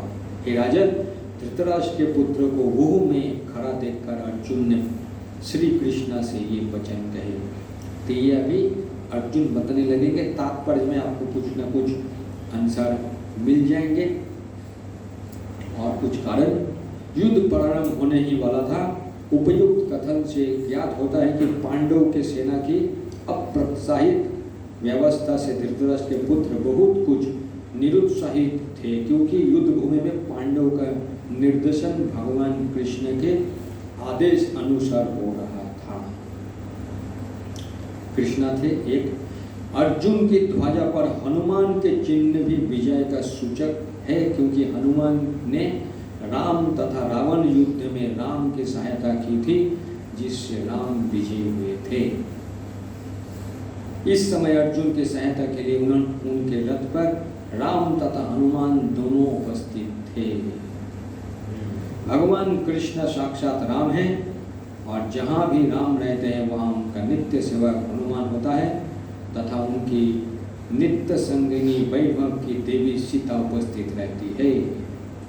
अतः अर्जुन के लिए किसी भी शत्रु से भय का कोई कारण नहीं था। इससे भी अधिक इंद्रियों के स्वामी भगवान कृष्ण निर्देश देने के लिए साक्षात उपस्थित थे।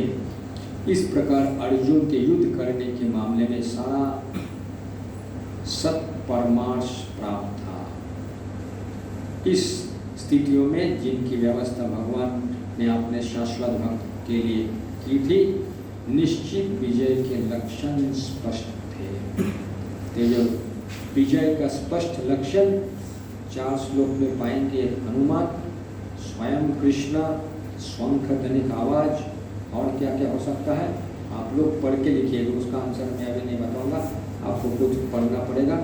वहाँ भी आपका उत्तर एक का उत्तर आपका वो अग्नि वाला जो क्या होता रथ, उसके ऊपर बैठे थे।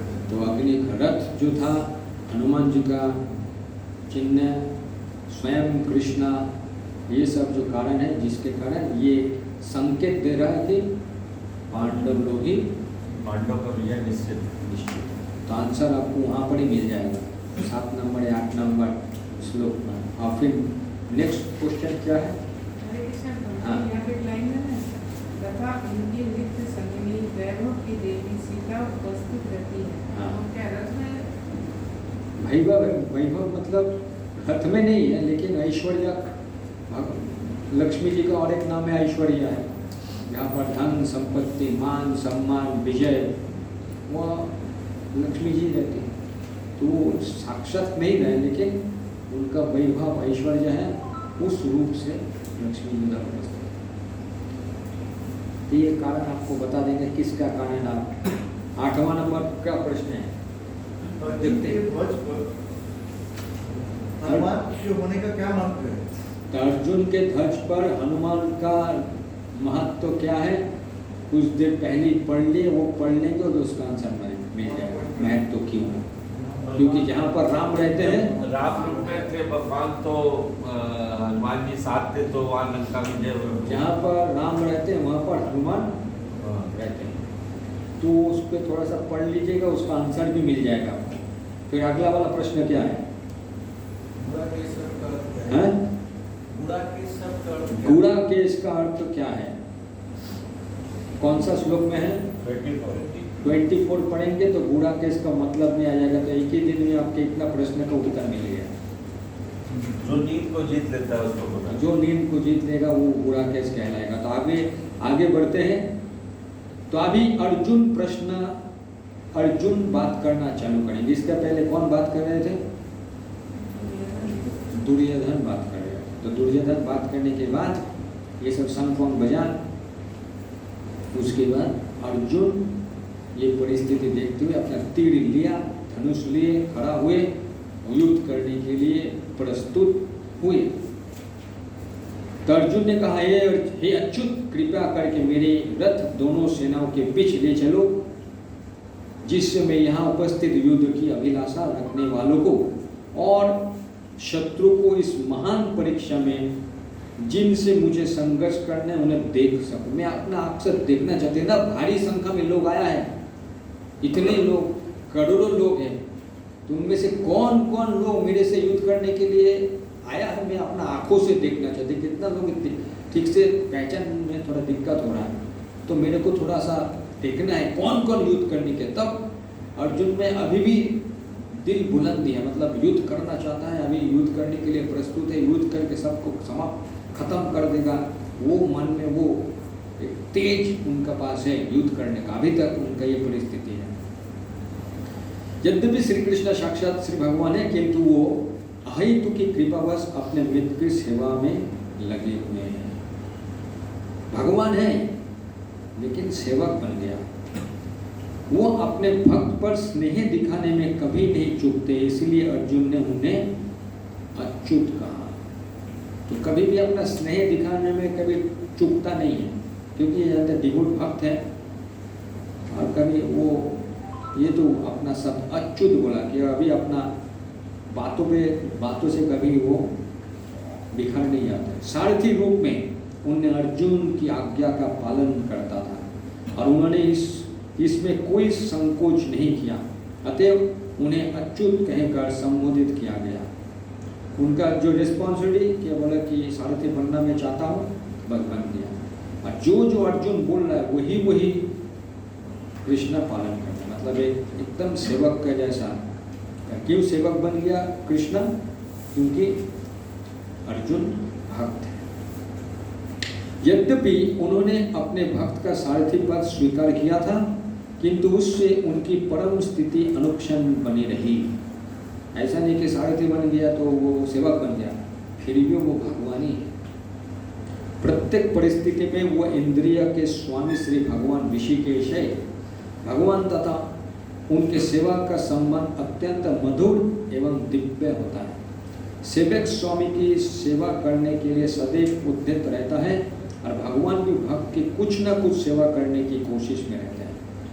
भगवान है, भक्त है, ये मेरे भक्त है, लेकिन फिर भी भगवान चाहता है कि मैं अपने भक्त का सेवा करूं। तो ये भी भगवान का भगवत तत्व है। ऐसा नहीं कि भक्त है तो क्या हुआ, मैं कैसे उनका सेवा करूं, वो भी हमेशा तत्पर, कब मौका मिलेगा तो मैं उनका सेवा। तो ये मौका मिला, तुरंत सेवा करने के लिए प्रस्तुत आ गए कृष्ण। लेकिन फिर भी सेवा कर रहे तो ये नहीं कि उसके नीचे चला गया, फिर भी वो भगवान ही है। वो इसमें विशेष आनंद का अनुभव करते हैं कि वो स्वयं आज्ञादाता न बने, क्या है, अपितु उनके शुद्ध भक्त उन्हें आज्ञा दे। तो कृष्ण चाहते कभी कभार मेरे भक्त मुझे आज्ञा दे, मैं उसका आज्ञा पालन करूं। क्योंकि ये स्वामी है, अतः सभी लोग उनके आज्ञा पालक हैं और उनके ऊपर उनको आज्ञा देने वाला कोई नहीं। तो कृष्ण चाहते हैं, कृष्ण सभी लोगों को आज्ञा देते हैं, ये करो ये करो ये करो। कभी कभार कृष्ण का भी इच्छा होता है कि कोई मुझे आज्ञा दे। तो कौन आज्ञा देगा? जो उनका प्रिय मित्र, प्रिय भक्त है, वही उनको आज्ञा देगा। तो वो अगर कोई आज्ञा कृष्ण को देते हैं, कृष्ण तुरंत क्या करता है, स्वीकार, आनंद से स्वीकार करता है। ये मुझे बोला, इतना सालों से, इतना जन्म से मैं दूसरे को बोल रहा हूँ, कोई मुझे बोलता ही नहीं, अभी समय या कोई मुझे बोल रहा है, तो वो आनंद से उसको आज्ञा पालन कृष्ण करता है। किंतु जब वो देखते हैं कि उनका शुद्ध भक्त आज्ञा दे रहा है, तो उन्हें दिव्य आनंद मिलता है। कृष्ण को ये आनंद मिलता है, कोई उनको बोला कृष्ण तुम ये करो, तो कृष्ण को आनंद मिलता है, क्योंकि बाकी लोग नहीं बोलता है। बाकी लोग कृष्ण बोलता है तुम ये करो वो करो, लेकिन कोई शुद्ध भक्त अगर कृष्ण को बोल रहा है आप ये कीजिए तो कृष्ण को आनंद मिलता है। कोई ना कोई मुझे बोल रहा है करने के लिए, यद्यपि वो समस्त परिस्थितियों में अच्युत रहने वाले हैं, हमेशा वो अच्युत ही है। तो ये जो है कृष्ण का भागवत था। मुझे उन लोगों के देखने दीजिए जो यहाँ पर धृतराष्ट्र के दुर्बुद्धि पुत्र, धृतराष्ट्रस्य दुर्बुद्ध्या युद्ध्या प्रिया चिकीर्षवा, दुर्बुद्ध्या, धृतराष्ट्र का दुर्बुद्धि, बुद्धि खराब हो गया और उनको साथ देने के लिए कौन को उनके प्रसन्न करने की इच्छा से लड़ने के लिए आए हुए कौन आए हैं, दुर्योधन का साथ दे रहा है। मैं उन लोगों को अपना आंखों से देखना चाहता हूँ, मुझे देखने दीजिए। ये सर्वविदित था कि दुर्योधन अपने पिता धृतराष्ट्र की 60 गांठ से पाप पूर्ण योजनाएं बनाकर पांडवों के राज्य को हड़पना चाहता था। एकदम 60 गांठ लगा बांध दिया, मुझे जैसे तैसे करके पांडव को हराना ही है और उसके लिए कुछ भी पाप पूर्ण योजनाएं हैं वो लोग रेडी है, कुछ भी तरह से पांडव को हराना है बस। ये उन लोगों का एकमात्र लक्ष्य था। दोनों ही थे, दुर्योधन भी थे और धृतराष्ट्र भी थे, दोनों ही मिले झूले पिता पुत्र, जैसे तैसे करके पांडवों का राज्य हड़पना है बस, उन लोगों को राजा नहीं बनाना है।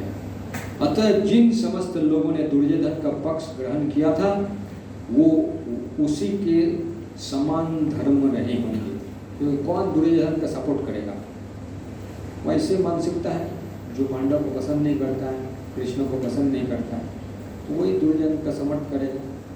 अर्जुन युद्ध प्रारंभ होने के पूर्व ये तो जान ही लेना चाहता था कि कौन कौन से लोग आए हुए हैं, किंतु उनके समक्ष समझौता का प्रस्ताव रखने की उसकी कोई योजना नहीं थी।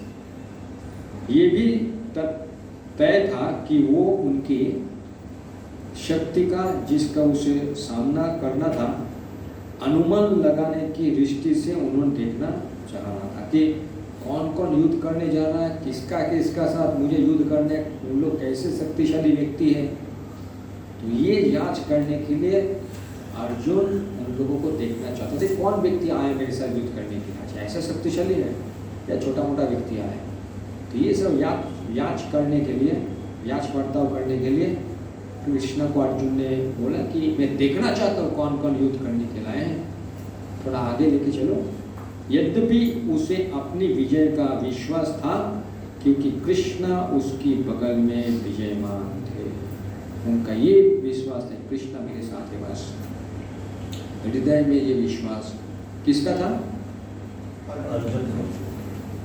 तय से बोलने के बाद संजय अभी ये सूचना धृतराष्ट्र को देता है, दिव्य मुक्त ऋषिकेशो गुणाकेश न भारता।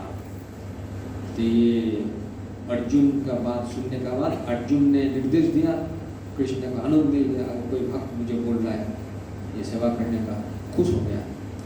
शनैर्वैर मध्य स्थापत्यर्थोत्तमम्, संजय ने कहा हे भरतवंशी, अर्जुन द्वारा इस प्रकार संबोधित किए जाने पर भगवान कृष्ण ने दोनों दलों के बीच में उस उत्तम रथ को लाकर खड़ा कर। उत्तम रथ क्यों है? अग्नि द्वारा प्रदत्त, अग्नि ने गिफ्ट किया है और स्वयं कृष्ण है और हनुमान जी का समझ में आया? 3 पॉइंट हो गए।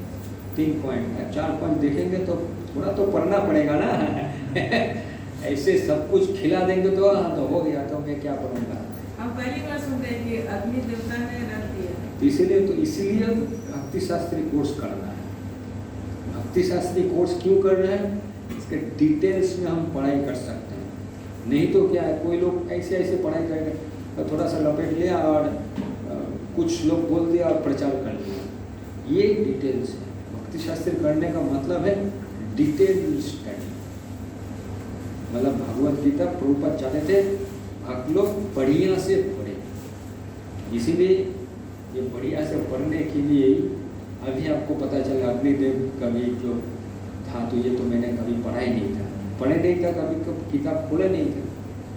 अभी भक्ति शास्त्री के आपको किताब खुलवा रहा है, तब एक एक करके पहले बोले, उसको पहले क्या बोले, ऐसे ऐसे कुछ चीज जो दूसरे शास्त्र में नहीं है वो भगवत गीता में मिल जाएंगे, सिर्फ पढ़ना पड़ेगा बढ़िया से। वो प्रश्न क्या था आपका, वो जो बुरा केश क्यों, तो अभी तक से शायद ये आया नहीं। वो एक प्रश्न है। हाँ जो अग्निदेव था, वो ये गिफ्ट किए थे उनको, हाँ। तो ये अर्जुन का था या भगवान का था? कौन?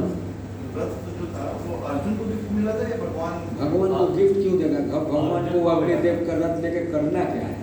लेकिन ये अग्निदेव ने रथ दिया था क्योंकि उनको पता था कि भविष्य में कुरुक्षेत्र युद्ध होने वाला है और ये रथ इस्तेमाल उनको पता था, इसीलिए उन्होंने वो अग्निदेव से वो रथ निकल के अर्जुन को दिया था, क्योंकि उनको पता था कि भविष्य में कुरुक्षेत्र युद्ध होने वाला है और इसी रथ में कृष्ण चढ़ेंगे।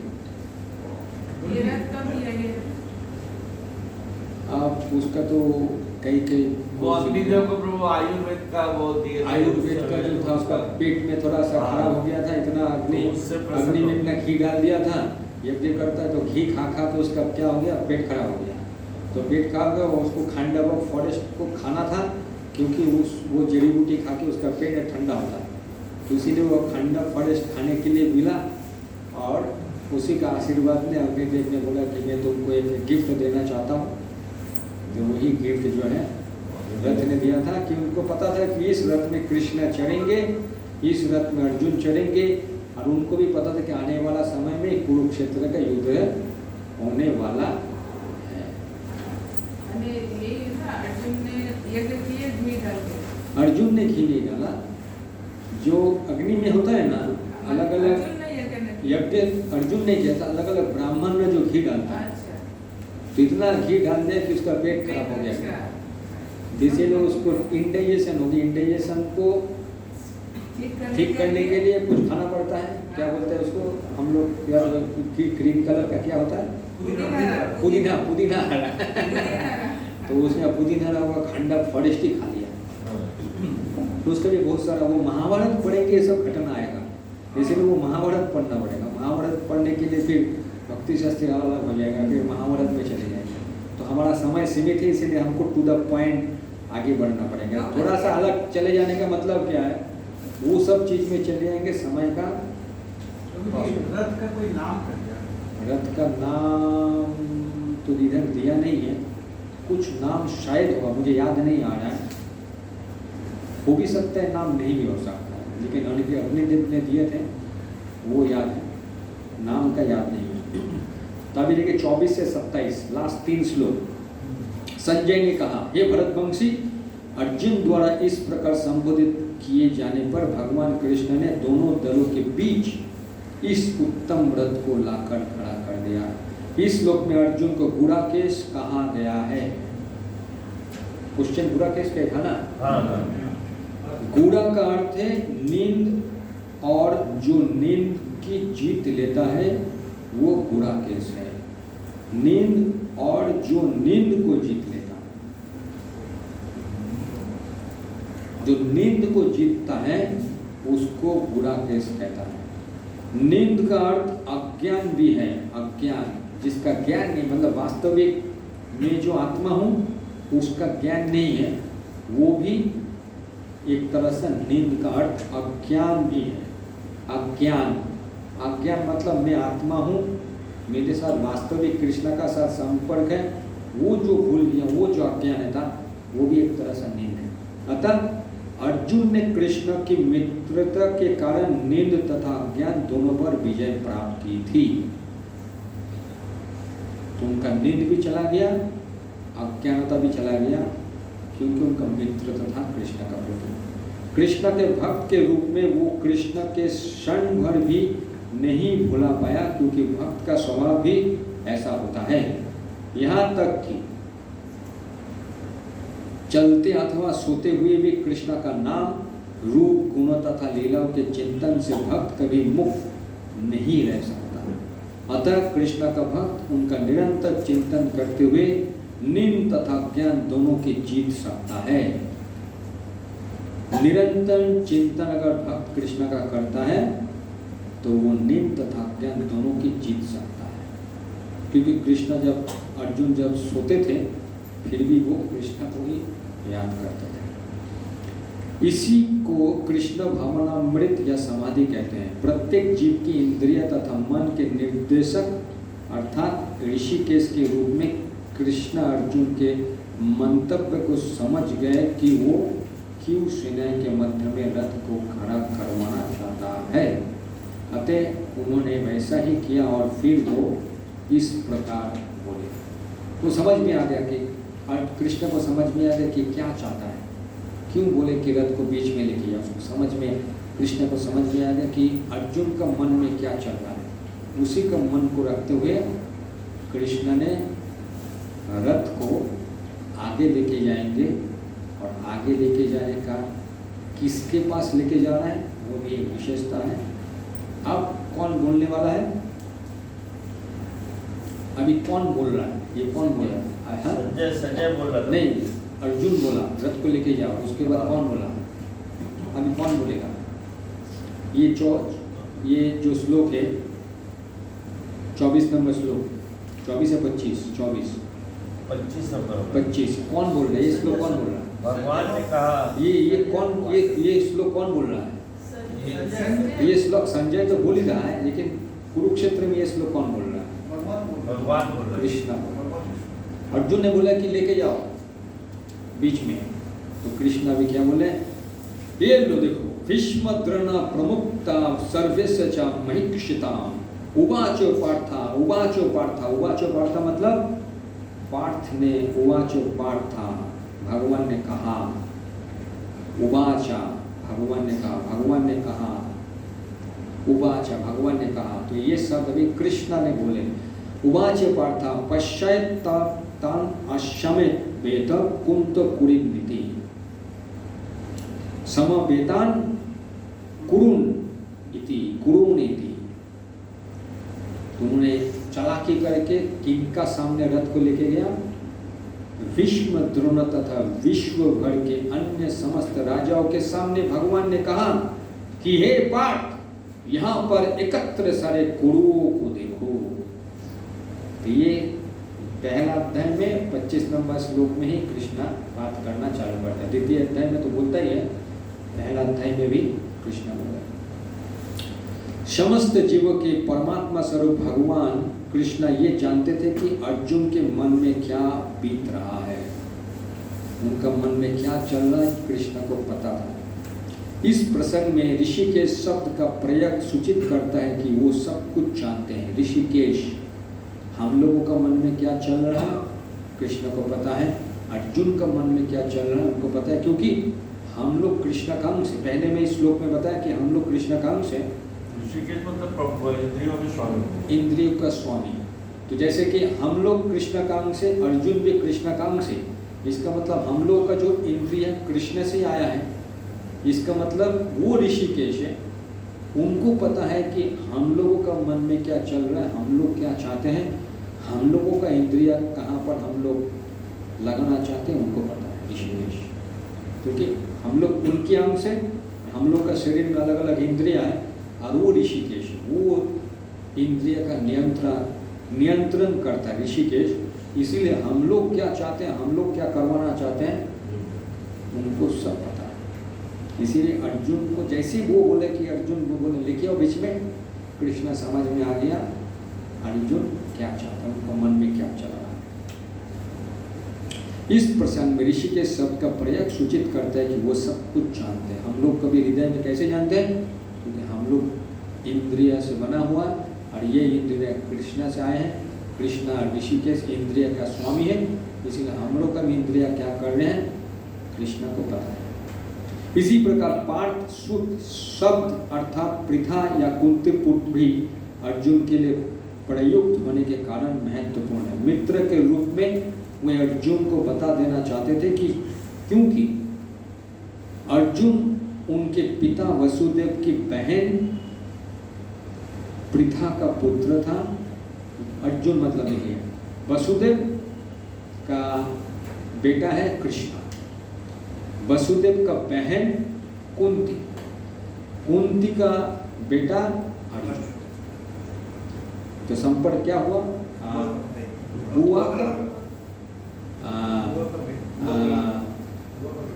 कृष्ण का बुआ का बेटा है अर्जुन। समझ में आ गया? वसुदेव का बेटा है कृष्ण, वसुदेव का बहन कुंती, कुंती का बेटा अर्जुन। तो फिर कृष्ण और अर्जुन का क्या संपर्क? कृष्ण जो है अपना पिताजी का बहन का बेटा का साथ संपर्क, मतलब बुआ का बेटा, कजिन ब्रदर, दोनों कजिन ब्रदर हैं। अच्छा, वो कुंती महारानी को ये पृथा भी बुलाया था। पृथा, पृथा पुत्र, पृथा का पुत्र, पृथा मतलब पृथा, इसमें दो बार लिखे पृथा का पुत्र। पृथा का मीन्स क्या हुआ? पृथा नाम है कुंती देवी का एक उनका नाम मेरे को याद नहीं आ रहा, उसका कारण भी है, तो पृथा का सुंदर कारण भी है। कुंती का तो नाम है क्योंकि कुंती भोज को दिया गया था, इसीलिए उनका नाम था कुंती। पृथा का नाम किस लिए आ रहा है थोड़ा तुरंत अभी याद नहीं आ रहा है, भूल गया हूँ, तुम लोग सर्च करने से पता चलता है। अर्जुन को सारथी बनना स्वीकार किए थे, किंतु जब उन्होंने अर्जुन से कुरुओं को देखो कहा तो उससे उनका क्या अभिप्राय था? क्या अर्जुन वहीं पर रुककर युद्ध करना नहीं चाहता था? कृष्ण को अपनी बुआ पृथा के पुत्र से कभी भी ऐसी आशा नहीं थी। इस प्रकार से कृष्ण ने अपने मित्र को मनस्थिति की पूर्ण सूचना परिहासवश दी है, हंसते हुए बताया कि वो क्या युद्ध करना नहीं चाहता है? ये कुरुओं को देख के युद्ध नहीं करेगा, उनका मन में चल रहा है, कृष्ण अपना सोच रहा है। कैसे सोचा है? शायद ये युद्ध क्या नहीं करना चाहता, इसीलिए वो देखना चाह रहा है किसका किसका साथ युद्ध करने जा रहा है। शायद मन में ये सब चल रहा है, अब उसको समझ में आ गया सचमुच ये युद्ध करना नहीं चाहता है। तो तत्र पश्य स्थितान पार्थम पितृ न था पितामह आचार्यान मातुलाम भ्रातृन पुत्रन पौत्रन सखीस्तथा सूर्यदानुषदृशैव शनैः उरु भयोरपि। अब जैसा अर्जुन ने वहाँ पर दोनों पक्ष की सेनाओं के मध्य में अपने चाचा, ताऊ, पितामह, गुरुओं, मामाओं, भाइयों, पुत्रों, पौत्रों, मित्रों, ससुरों, शुभचिंतक को भी देखा, ये सब देख लिया। अर्जुन युद्ध भूमि में अपने सभी संबंधियों को देख सका। वे अपने पिता के समकालीन भूरिश्रव जैसे व्यक्तियों, भीष्म तथा सोमदेव जैसे पितामह, द्रोणाचार्य तथा कृपा जैसे गुरुओं, शल्य तथा शकुनि जैसे मामाओं, दुर्योधन जैसे भाइयों, लक्ष्मण जैसे पुत्रों, अश्वत्थामा जैसे मित्र एवं कृतवर्मा जैसे शुभ चिंतकों को देख सका। वो उन सेनाओं को भी देख सका जिनमें उसके अनेक मित्र थे। ये सब जो देख लिया, देखने के बाद जब कुंती पुत्र अर्जुन ने मित्र तथा संबंधियों को इन विभिन्न श्रेणियों को देखा तो वे करुणा से अभिभूत हो गया और इस प्रकार बोला, करुणा आ गया। पहले युद्ध करने के लिए रेडी था, अभी जैसे ये देखा कि यार ये तो सब अपना ही लोग हैं, सब अपना ही लोग हैं सब, इसको तो ये तो मेरे भाई है, ये मेरा गुरु है, ये मेरा पितामह है, ये मेरा ससुर तुल्य है, ये मेरे ग्रैंड चाइल्ड, ये सब है, ये सब अपने ही लोग हैं, ये लोग युद्ध करने के लिए है मेरे से। ऐसे बोलने के बाद, ऐसे जैसे देखने के बाद मन में करुणा आ गया, मन चेंज हो गया, करुणा आया और करुणा के कारण वो क्या बोलने जाएंगे तो अगला क्लास में हम लोग इसका चर्चा करेंगे। दिन में से आपका कितना क्वेश्चंस आंसर मिल गया? 8 क्वेश्चन का आपका आंसर एक क्लास में मिल गया है। 9 क्वेश्चन का आंसर मिल गया। कितना प्रश्न है? 11 में से 9 आंसर आपको आज एक ही क्लास में मिल गया। सिर्फ थोड़ा तक घर में थोड़ा सा इसका क्या बोलेंगे, थोड़ा रिविजन दे देंगे, आपका पूरा क्लियरिंग हो जाएगा। अरे अभी बोलेंगे अरे एग्ज़ाम देना तो बहुत आसान है मेरे लिए, मुझे तो नहीं लग रहा कि एग्ज़ाम मेरे लिए कठिन रहेगा, तो मैं सब एग्ज़ाम दे पाऊँगा। किसी का कोई प्रश्न समझ में नहीं आ रहा है? ये फाइव समझ में नहीं आया क्या? जुए के भीष्म द्वारा किए गए संकल्पों को सूचीबद्ध। भीष्म का संकल्प या भीम का संकल्प? भीम द्वारा हाँ किए गए संकल्पों को सूचीबद्ध करें। तो ये देखिए सब- उसमें कुछ संकल्प आ रहा है कि नहीं? इसको ये क्वेश्चन कंफ्यूजन है। जुए के भीम द्वारा किए गए संकल्पों को सूचीबद्ध करें। तो भीम का कुछ संकल्प था ना? उस समय तो महाभारत में तो दिया हुआ है कि जो भीम संकल्प लिया था कि 100 को हम वध करेंगे, नहीं वो दुर्योधन को अपने उसका यहाँ पर वो इसमें नहीं दिया हुआ है। दुर्योधन को अपने जंगा में वो हत्या करने के लिए बोला था कि मैं तो कुछ ना कुछ संकल्प किए थे, हाँ। उसमें देखिए उसमें है कि नहीं, तो फिर वो अलग से आपको उसका आंसर देना पड़ेगा। उसमें वो नहीं वो इसमें नहीं मिला है। हाँ इसमें नहीं भीष्म का संकल्प है कि भीम का संकल्प दिया हुआ है? या भीम भीम द्वारा किए गए संकल्पों को सूचीबद्ध करें। श्लोक नंबर कौन सा है? श्लोक नंबर है 1.4। 1.4 में नहीं दिया क्या आंसर? तो उसका आंसर अगर नहीं है तो क्या कैसे उसका आंसर मिलेगा प्रभु जी? कौशिक प्रभु, उसमें तात्पर्य में भी नहीं दिया है, अनुवाद में भी नहीं है और श्लोक में भी उसका आंसर नहीं है। भीम जो किया था वो बोला था ना कि मैं उनका जान काट दूंगा। हाँ तो वो आंसर कहाँ से मिलेगा? वो ऐसा सब कुछ तो ऐसा नहीं है। हाँ। तो वो अगर नहीं है general question, general GQ, skip करके स्किप नहीं, अगर उसको पता है तो उसका आंसर देगा। ये बंद करके बात करते हैं। तो बंद करने का बात करेंगे तो ये जो है तो तब भी मेंशन किया गया है